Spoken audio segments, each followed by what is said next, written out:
चंडीगढ़ के सेक्टर 26 में एक मर्डर ने गैंगवार की एक आशंका को खड़ा कर दिया है। गोल्डी बरार और लॉरेंस बिश्नोई से जुड़े गैंगस्टर की हत्या के बाद पुलिस ने हमलावरों की गाड़ी भी बरामद कर ली है और पकड़ने की कोशिश भी शुरू कर दी। इधर सीसीटीवी फुटेज से कई अहम सुराग भी सामने आ रखे हैं। हत्या में लॉरेंस बिश्नोई गैंग की जिम्मेदारी सामने आई है, जबकि गोल्डी बरार ने धमकी भरा ऑडियो जारी कर दिया। दोनों गैंगस्टर्स की दोस्ती टूट चुकी है। देखिए। सोमवार शाम चंडीगढ़ के सेक्टर 26 में गोलियों की तड़तड़ाहट। कार के अंदर खून से लथपथ मिला इंद्रप्रीत पैरी। जांच हुई तो पता चला इंद्रप्रीत पैरी गैंगस्टर गोल्डी बराड़ का करीबी था। इलाके की सीसीटीवी फुटेज सामने आई। कारों में युवकों की लगातार आवाजाही दिखाई दी। साफ संकेत है मर्डर प्लान था और हमलावरों की टीम पहले से मौजूद थी। संकेत है कि यह मर्डर पूरी तरह से प्लान किया गया था। असली भूचाल सोशल मीडिया पर सामने आए पोस्ट के बाद आया। लॉरेंस गैंग ने फेसबुक पर एक पोस्ट डालकर पैरी की हत्या की जिम्मेदारी ली। लॉरेंस बिश्नोई की गैंग ने हत्या की जिम्मेदारी लेते हुए बताया कि पैरी उन्हीं की गैंग से जुड़ा था।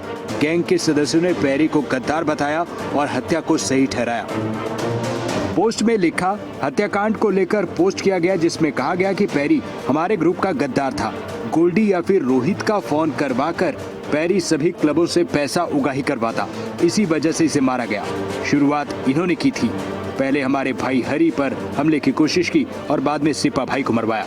जो भी इनका साथ देगा बख्शेंगे नहीं। पंचकुला सीआईए टीम ने वो क्रेटा कार बरामद की है जिसमें बैठकर हमलावर पहुंची।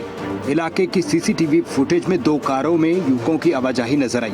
चंडीगढ़ के सेक्टर 26 में टिम्बर मार्केट में हुए शूटआउट ने पूरे शहर में खलबली मचा दी है, क्योंकि इस मर्डर के बाद लॉरेंस और गोल्डी बराड़ के बीच तनाव साफ नजर आने लगा है। गोल्डी का एक ऑडियो सामने आया जिसमें वो लॉरेंस को गद्दार बता रहा है, आरोप लगा रहा है कि उसने एक निर्दोष की हत्या करवा दी। सवाल है कि कौन है वो पैरी जिसका मर्डर चंडीगढ़ में हुआ है। पैरी चंडीगढ़ के सेक्टर 33 में रहता था। पिता पंजाब पुलिस के इंस्पेक्टर के पद से रिटायर्ड है। 13 नवंबर को चंडीगढ़ में पैरी की शादी हुई। इंद्रप्रीत पैरी के खिलाफ पहले भी कई केस दर्ज हैं। पैरी पहले कई बार हथियार रखने, हमला करने, दंगा फसाद के मामलों में पकड़ा जा चुका है।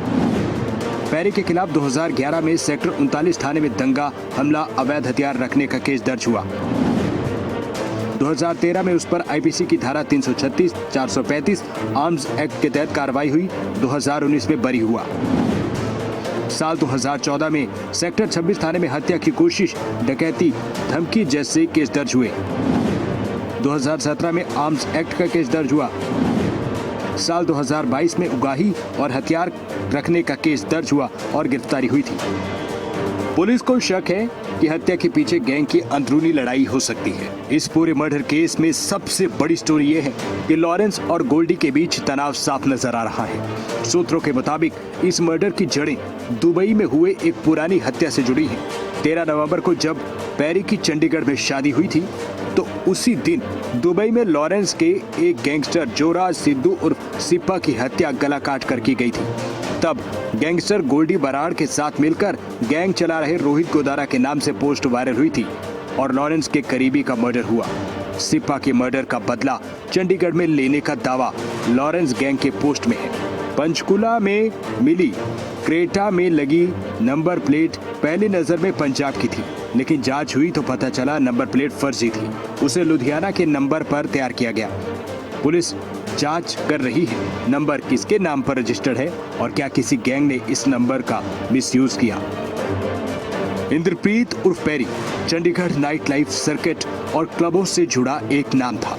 सोशल मीडिया पोस्ट में दावा है कि पैरी दोनों गैंग के बीच पैसा इकट्ठा करने की डीलिंग की भूमिका में निभाता था। पैरी मर्डर केस के बाद लॉरेंस और गोल्डी की दुश्मनी सामने है। ब्यूरो रिपोर्ट, खबरें अभी तक।